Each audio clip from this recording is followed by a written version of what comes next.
নমস্কার friends, welcome back to my channel Suma's beauty life. চলে এলাম আমি আরেকটি ভিডিও নিয়ে তোমাদের কাছে। বলো তোমরা সবাই কেমন আছো? আমি ভালো আছি, তোমাদের ভালোবাসা এবং ঈশ্বরের আশীর্বাদে। তো আমার এখন যে কন্টেন্ট, লোহা ভাঙা টিন ভাঙা, কে নেবে লোহা ভাঙা টিন ভাঙা? লোহা ভাঙা টিন ভাঙা কি করে? আমরা কি করি? আমরা লোহা ভাঙা টিন ভাঙাকে বাড়ি থেকে বিদায় করে দিই। যা সব রিজেক্টেড জিনিস। তো আজকে সন্দীপের এক ভিডিও দেখলাম, আর আজকে আমাদের এই লোহা ভাঙা টিন ভাঙারও ভিডিও দেখলাম।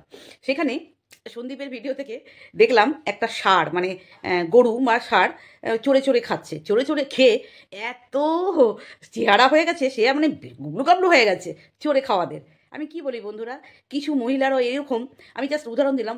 ও তো এমনি ওর ইয়ের জন্য দেখিয়েছে, ও কিন্তু কন্ট্রোভার্সি ছড়েনি। আমাদের সন্দীপ কিন্তু কন্ট্রোভার্সি ছড়েনি, ও জাস্ট দেখিয়েছে যে চড়ে যারা খায় তাদের চেহারা কিন্তু ওই রকম হয়ে যায়।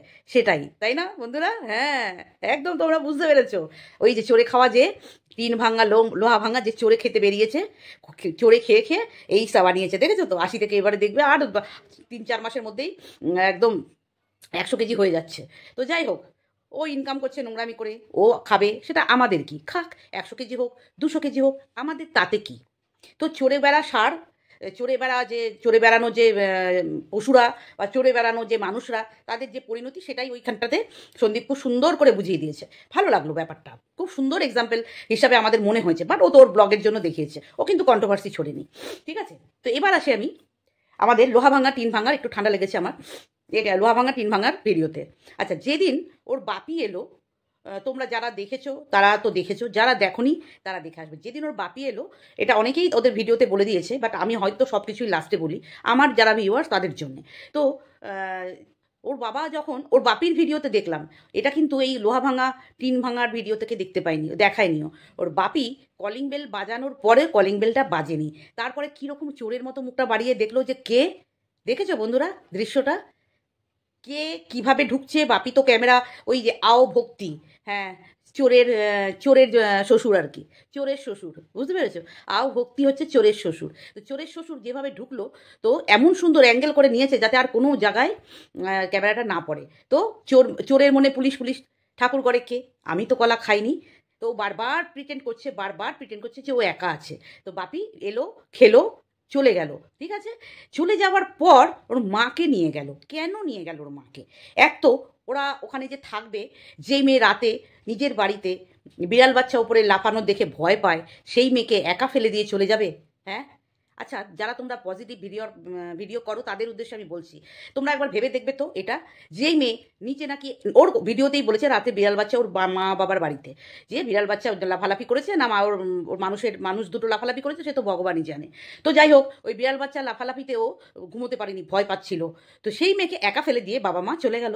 তো মা এই টিন ভাঙা লোহা ভাঙা ভাবছে, এখানে তো আমি আর একা থাকছি না, আমি তো থাকবো দোকা। এখানে আর মা তো ব্লগ ছাড়া থাকতে পারবে না, মাকে তো ব্লগ করতেই হবে।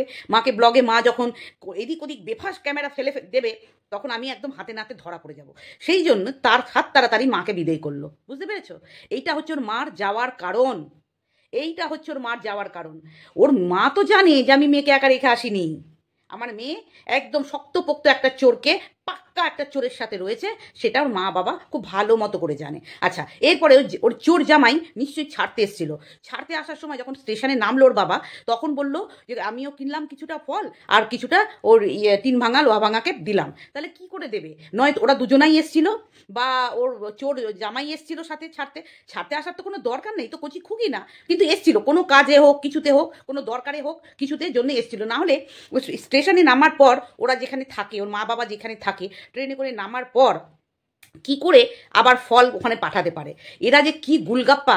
এত ঢপের চপের ব্লগ তোমরা কারা দেখো আমি তো ভেবে পাই না।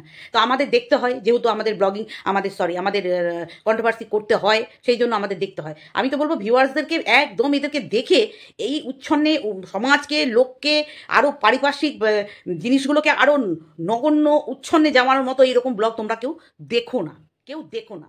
ঠিক আছে, তো হয়ে গেল। তো ওই একটা ঢপ দিল বাবা। আর ওর মা কেন চলে এলো তোমাদের বলে দিলাম, যে ওর মা কেন চলে এলো। যে ওর মা বাবা তো একটু আনকোড়া, ক্যামেরা ফেলার দিকে, ক্যামেরাটা ফেলার দিকে, এই মাথার দিকে নয়, এই শয়তানি বুদ্ধির দিকে নয়, এইদিকে একদম টানার টান আছে, টানার টান, ঠিক আছে? তো এই ক্যামেরা ফেলার ব্যাপারে যে কখন বেফাস মা বাবা কোথায় ক্যামেরা ফেলে দেবে আর আমি পুরো হাতে নাতে আবার ধরা পড়ে যাব, সেই জন্যে মাকে সাত তাড়াতাড়ি পাঠিয়ে দিয়েছে। আর আমরা বলছি এখানে ভিউয়ার্সরা, কন্টেন্ট ক্রিয়েটাররা, কী করে পারলো ওর মা, কী করে পারলো মেয়েকে আর একা রেখে আসতে? আরে ভাই, একা কি রেখে এসছে? তা নাহলে কি আর এত কনফিডেন্টলি বলতে পারে যে মা চলে গেল, আমি একা আছি, আমি একা আছি? একা আছিস? তুই একা আছিস? তোর বাড়িতে যে সিংহাসনটা পেতেছিস না, ঠাকুর বসিয়েছিস তো, ভগবানকে মানিস? টিন ভাঙা লোহা ভাঙাকে বলছি, ভগবানকে মানিস? ভগবানকে যদি মানিস, তাহলে ওই ভগবানের সামনে ক্যামেরা ফিট করে লোককে বলবি তো। যদি তুই ভগবান, আমি জানি তুই এগুলোও পারবি, আমি জানি তোর মতো মহিলারা, তোর মতো মেয়ে ছেলেরা, তোর মতো মেয়েরা, তোর মতো কি বলবো আর আর কিছু নেই, হ্যাঁ, এই অসভ্য মেয়েরা এ সব পারে করতে।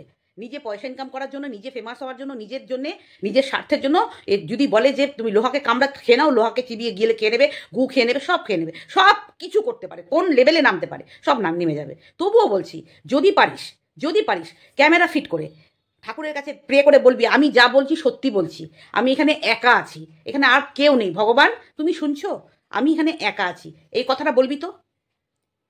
এই মানে কি বলবো, যারা ডাকাতি করে না, চোর ডাকাতরাও কিন্তু একটা কোনায় ভগবান রাখে। যারা মানে যত দুনিয়ায় মানুষ আছে, মনে প্রাণে যারা বিশ্বাস করুক বা না করুক, একটু ভগবান একটু রাখে, পাশে রাখে, বাড়িতে রাখে। কিছু কিছু মানুষ আছে যারা একদমই ভগবানের পরোয়া করে না, বাড়িতে একটা ছবি ধূপকাঠি কিচ্ছু করে না, এরকম মানুষ আমি নিজের চাক্ষুষ দেখেছি। এবং আমার একদম কাছের কোনো একজন মানুষকেও আমি দেখেছি যারা ওই ভগবানের ছবি টবিতে একদম বাড়িতে নেই, ধূপকাঠিও দেয় না, কিচ্ছু না, কিচ্ছু না। তো এটা বলবি। আর বারবার তোকে প্রিটেন্ড করতে হচ্ছে যে আমি একা আছি, কিন্তু যখন তুই ক্যামেরাটা ঘোরালি, একটুখানি ক্লিপ তোর চলে এসছে তোর বেডরুমের, সেখানে দুটো বালিশ দেখা গেছে, এবং সেটা কি দেখা যাচ্ছে, সেই ভয়ে ভয়ে তোর তাকানোটা দেখলে পুরো বোঝা যাচ্ছে যে আমি কিছু দেখা যাচ্ছে না তো, কিছু দেখা যাচ্ছে না তো, এরকম একটা তোর এক্সপ্রেশন ছিল, এইরকম একটা তোর এক্সপ্রেশন ছিল। এইভাবে ক্যামেরাটা ধরেছিস, ধরে ক্যামেরায় যে দেখছিস পিছনটা দেখা যাচ্ছে, তখনই পিছন করে দেখছিস যে কিছু দেখা গেল না তো, তারপরে তুই কি বলি, দেখো আমার ঘরটা কত অগোছলো হয়ে আছে। কিন্তু ওখানে আমরা দেখেছি যে বিছানাটাও অগোছলো হয়ে আছে, সেই যে বিছানায় মানে কাবাডি খেলা হয়েছে, তো সেই বিছানায় অগোছলো হয়ে আছে। আর দুটো বালিশ, ঠিক আছে, দুটো বালিশ। একটা মানুষ এই বয়সে মেয়েরা নিশ্চয়ই দুটো বালিশ নিয়ে ঘুমায় না। আর যদি কোনো কার মা বাবা এসে থাকার জন্য বালিশটা রাখা হয়, তাহলে ও নিশ্চয়ই অন্য, ওটা তো দিবান খাট, খাটের ভিতরে দিবানের ভিতরে ঢুকিয়ে রাখা যায়, দুটো বালিশ তো খাটের উপর থাকার কথা না। যদিও আমি দুটো বালিশ নিয়েই শুই, আমার খাটে দুটো বালিশই আছে, আমার দুটো বালিশ লাগে, একটা পাতলা আর একটা মোটা। আর তোর যদি দুটো বালিশ লাগে সেটা আলাদা কথা, কিন্তু তোর বালিশ বলে দিচ্ছে যে তোর কাছে তুই ছাড়া, তেলাচোরা ছাড়া, আরশোলা ছাড়া কেউ আছে, কেউ আছে। আর কেউ আছে বলেই তুই বারবার প্রিটেন্ড করছিস আমি এক কাপ কফি, কি দুর্ভাগ্য না তোর, এক কাপ কফি নিয়ে ক্যামেরার সামনে খেতে হচ্ছে। আর এই যে ক্যামেরাটা আমি ধরে আছি, ওর ওপারেই কিন্তু আমাদের শোল্লাটা বসে আছে, তাই না? এই যে ক্যামেরাটা আমি করছি, ওইখানে যদি আমার শোল্লাটা বসে থাকে, এই যে আমি আঙুল দেখাচ্ছি ওই পিছনটায়, ঠিক ক্যামেরার পিছনে যদি কেউ বসে থাকে, তোমরা কি কেউ বুঝতে পারবে যে ওখানে কেউ বসে আছে?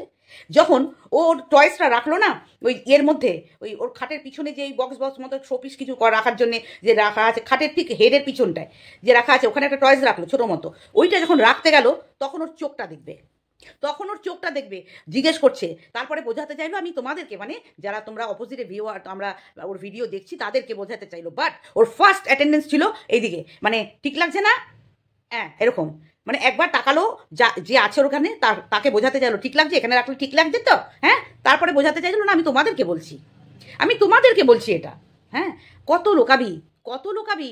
শোন, চুরি করা অত, মানে তুই যদি ভাবিস যে চুরি করে আমি বাকি জীবনটা কাটাবো, অত সহজ নয়, অত সহজ নয়। যতই তুই দেখে তোর আলমারি গোছা, তুই আলমারিতে দেখা যে তোর জিনিসপত্র নাই, আলমারিতে একটা থাকতো অল্প জিনিস টেনে বার করে তুই ঢুকিয়ে দিবি অন্য জামা কাপড়, কত চুরি করবি, কত করবি রে। একটা মানুষের উপস্থিতি ওইখানে, তার জামা কাপড় থাকবে, সে যে যা যা পান করে, এই লম্বা লাল সাদা কাঠি, লাল জল, হ্যাঁ সেইগুলোর, তারপরে তার কিছু না কিছু অস্তিত্ব একদিন না একদিন ধরা ঠিক, একদম চাক্ষুষ পড়ে যাবে। সবে তো একটা দিন দেখালি, মা চলে যাওয়ার পর সবে একটা দিন দেখেছিস, তাতে দুটো প্রুফ আমি বললাম, যেটা হচ্ছে দুটো বালিশ, এবং বিছানা দেখলেই বোঝা যাচ্ছে যে ওখানে তুই একা শুসনি, একা শুলে বিছানার যে ঘাটাঘাটি অবস্থা হয়, আর দুজন শুলে বা তিনজন শুলে সেই তার পরিস্থিতি, বিছানার অবস্থান দেখে বোঝা যায়, বোঝা যায়, এক নম্বর। আর দু নম্বর, ওই শোপিসটা যখন তুই রাখলি, তখন বন্ধুদের বলবো ওই জায়গাটা গিয়ে দেখে আসবে, আমি মিনিট সেকেন্ড অত দেখিনি, তোমরা ওই জায়গাটা দেখে আসবে, যখন শোপিসটা রাখলো, রাখার পর ও কাউকে বলছে এখানটা ঠিক আছে না, এরপর অন্য জায়গায় তাকানোর পর ঠিক আছে তো বলো, তোমরা বলো ঠিক আছে তো, এরকম করলো। হুম, তো ও স্বতঃস্ফূর্তভাবে এক কাপ কফিও সবার সামনে খেতে পারছে না, আর পারবেও না। এ তো সব মানে এই চুরি করে ওর যে, আমি শুধু এটাই ভাবি, ও যেই দিন সন্দীপকে ছেড়ে এসে, বাচ্চাকে ছেড়ে এসে ফার্স্ট নাইট ওর ছেলেটার সাথে কাটালো, সে যেখানেই কাটাক আর যেভাবেই কাটাক, যে বাড়িতেই কাটাক, এই মহিলাদের মনটা কী দিয়ে তৈরি, কী দিয়ে তৈরি। ও ডিটারমাইন্ড ছিল যে আমি আর ওইখানে ফিরবো না, বাট আমি মেনে নিলাম যে স্বামীর প্রতি ওর কোনো ভালোবাসা ছিল না, ও একে অনেক ভালোবেসেছিল, ওর প্রতি ওর ভালোবাসা ছিল না, সেই জন্যে ওর মনে কোনো ফিলিংসই আসেনি যে আমি আমার স্বামীকে ঠকাচ্ছি। এইটা আমি তো একজনের স্ত্রী, আমি আরেকজনের স্ত্রী হওয়ার পরেও আমি কী করে আরেকজনকে আমাকে সঁপে দিতে পারি। এইগুলো ভদ্রসভ্য মানুষদের, ভদ্র পরিবারের মহিলাদের এগুলো আসে, যারা ছোটোবেলা থেকেই দেখে এসছে মা বাবার নোংরামি, তাদের মনে এগুলো আসার কথা না। কারণ ছেলে মেয়ে ছেড়ে থাকা, বাচ্চাদের প্রতি, বিশেষ করে মেয়ে সন্তান হোক, যেমন এই যে গামলার যে বা এই লোহা ভাঙার যে মা বাবা, ওর প্রতি যে কতটা কনসার্ন আমরা দেখি, সেটা তো আমরা দেখেই বুঝতে পারি যে ওর প্রতি কতটা কনসার্ন। ওর পয়সা কামানো খাবে, ব্যাস, দ্যাটস এনাফ, এইটুকুই যথেষ্ট, এর বেশি ওর সাথে কোনো মতলব নেই। ওই ক্যামেরার সামনে ছোটো মা বড় মা বলতে হয়, তাই ওইটুকু আমাদেরকে শোনায়। আদারওয়াইজ এদের ফিতরাত, এদের যে অভ্যাস, এদের যে কালচার, সেটা প্রথমেই বোঝা গেছে যখন ছেড়ে বেরিয়ে এসেছিল। মা পুরো পরিবার নিয়ে, পুরো ফোর্স নিয়ে গিয়ে মেয়েকে ওখান থেকে উদ্ধার করে নিয়ে আসার পর, ছেলের বিয়েতে মেয়েকে নাকি আমরা শুনেছি যে মেরে তাড়িয়ে দিয়েছে বাড়ি থেকে, তখন এই ফোকলার কাছে ছিল। তাহলে ফোকলা তো বলেছিল আমি সেফ জায়গায় রেখেছি, হ্যাঁ সেফ জায়গায় রেখেছি, সে তো বলতেই হবে। অন্যের বাড়ির বউ যখন ভেগে তার জন্য চলে আসে, আমি তাকে নিয়ে রয়েছি, এটা তো আর বলতে পারবে না, এটা সোশ্যালি বলা যাবেও না। সেই জন্য বলেছে আমি সেফ জায়গায় রেখেছি, আমি সেফভাবে কাজ করে ফেলেছি। এই কথাটা উজ্জ্ব থাকে, এই কথাটা ও বলতে পারবে না, সেই জন্য বলতে পারিনি। বোঝাতে পারলাম তো?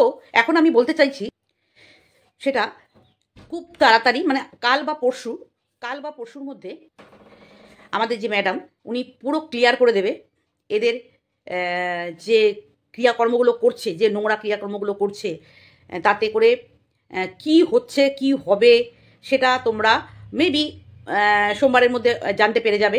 যে ম্যাডাম পুরোটাই ক্লিয়ার করবে, যে ও একা আছে না দোকা আছে, ও কিভাবে থাকতে পারছে ওখানে, বৃত্তান্ত যতটা সম্ভব আমরা জানতে পারবো। আর পরবর্তীকালে ওখানে আদৌ থাকতে পারবে কি না সেটাও ডাউট আছে।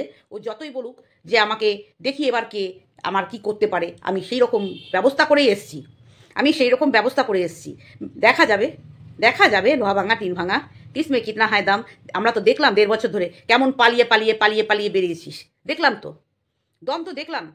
আর এখন যে দমটা তুই দেখাচ্ছিস, তাই না, এত উদ্ধত দেখাচ্ছিস যে আমার শ্বশুরবাড়ির লোকেরা আসবে, মানে সন্দীপের গায়ে একটা কলঙ্কর দাগ ছেটাতেই তোর স্বতঃস্ফূর্ত প্রতিচ্ছবি ভেসে উঠছিল, যে একটা যদি ওকে কিছু করতে পারি, তার মানে আমি ওপেন দেখাতে পারবো, তাই না? সেই জন্য এই ধরনের টাইটেল শ্বশুরবাড়ির লোকজনকে আমি, মানে কতটা নচ্ছার, কতটা দোকান কাটা অসভ্য মেয়ে হলে এই ধরনের টাইটেল দিয়ে ভিডিও করতে পারে।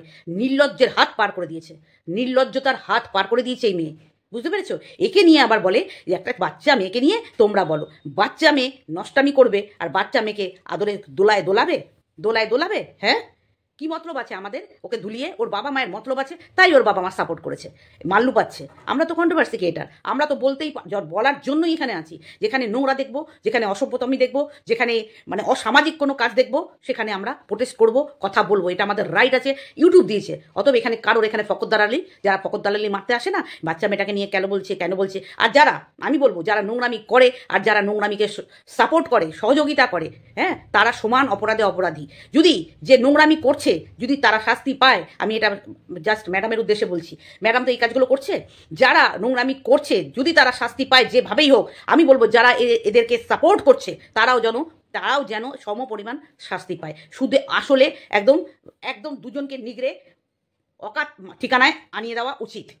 এই যে নোংরামি যারা ন্যাংটা টুংটা করছে, তাদের যদি কোনো শাস্তি হয়, আর এদেরকে যারা সাপোর্ট করছে তাদেরও যেন ডাক পড়ে, তাদেরও যেন বুঝিয়ে দেওয়া হয় যে এটা অসামাজিক কাজ আমাদের ইউটিউবে দেখানো যাবে না। দেখালেই বলবো, দেখাক, খাওয়া দাওয়া দেখাক। আমি কোথাও যাচ্ছি না, আমি ঘরে স্টে করে আছি, আমার সোর্স অফ ইনকাম আমি কিছু দেখাচ্ছি না, অথচ আমি এত লাইফস্টাইল দেখাচ্ছি, তখন তো লোকে বলবেই, অটোমেটিক কথা বলবে যে তোমার এগুলো আসছে কোথার থেকে, তুমি কি করো, এগুলো তো বলবেই, এগুলো তো বলারই কথা। ওইদিকে বলছে আমি একা থাকছি, আর বাবা যখন এসছে তখন চোরের মতো কে এসছে দেখছে, যে কেউ তো আসেনি হাতে নাতে ধরতে, হ্যাঁ? ওর বাড়ি এই যে লালাবুড়ি ছোট লোকটা বলেছে যে ওদের সন্দীপের বাড়িতে তালা পড়ে যায়, অত বড় বাড়ি তালা তো দিতেই হবে, আর ওই পায়রার খুঁটুটিতে তালা দেওয়ার দরকার পড়ে না, সেখানে কেন তালা দিচ্ছে সেটা তুই ভাব, যখন দিচ্ছিল ওদের বাড়িতে। বুঝতে পেরেছিস লেলো বুড়ি? হ্যাঁ, তোর এখন সন্দীপের বাবার দিকে চোখ পড়েছে না? কেন বরের মানে হচ্ছে না? তোকে বললাম তো, তোকে তো আমি বলেইছি তোর ছেলেটার জন্যে ওই ল্যাটাকে বাদ দিয়ে তুই ওকে ঘরে নিয়ে চলে আয় বউ করে। এত দরদ না তোর, তুই ল্যাটাকে বাদ দিয়ে দে, বল ল্যাটার থেকে আমার ছেলে খুব ভালো, নিয়ে চলে আয়, নিয়ে তোর বাড়িতে ঢুকিয়ে নে বউ করে। ওটাই তোর জন্য ভালো হবে, ওটাই তোর জন্য ভালো হবে। এত দরদ তোর, ও বড্ড অসহায়, বড্ড অসহায়। হ্যাঁ, ইনকাম করা বউ পেয়ে যাবি, নিয়ে চলে আয় তোর ছেলের জন্যে। আর এত ভালো শাশুড়ি পেয়ে যাবে, ও যেটা কোনোদিন আশাই করেনি। তুই কত ভালোবাসবি ওকে, পোড়া মাছের ঝোল খাওয়াবি, হ্যাঁ, ওইরকম টেলে গঙ্গার জলের চিলি চিকেন খাওয়াবি, হ্যাঁ। যত সব মানে কি বলবো আর, এদেরকে নিয়ে কথা বললে না মানে মাথা গরম হয়ে যায়, মাথা একবার আগুন উঠে যায়। তো চলো বন্ধুরা, এটাই ছিল আজকে, এটুকুই ছিল আমার আজকের ভিডিও। তো আজকাল আমি ওই লাতখরের ভিডিও দেখছিও না, আর সেই জন্য কিছু বলতেও পারছি না। না ভিডিও দেখলে তো বলা যায় না, না যেটুকু ভিডিও দেখলাম, যেটুকু আমি দেখতে পেলাম, বুঝতে পারলাম এই জিনিসগুলো বলবো, ঠিক লাগলো না, সেইটুকুই তোমাদের সাথে তুলে ধরলাম। তো চলো, সবাই ভালো থাকবে, সুস্থ থাকবে, আর ভিডিওটা ভালো লাগলে পাশে থাকবে। হাত দুটো দেখেছো? আজকে হেনা হয়েছে, হেনা করেছি, মানে আমার নয়, কাস্টমারের। তো আমাকে করতে, আমি হাত দিয়ে হাতই লাগাতে হয়েছে লাস্টে, আর গ্লাস ফ্লাস খুলে দিয়েছি ফেলে। আমার একটু হাতটা অরেঞ্জ অরেঞ্জ খুব ভালো লাগে। তো চলো টাটা, বাই বাই, সবাই ভালো থেকো, সুস্থ থেকো।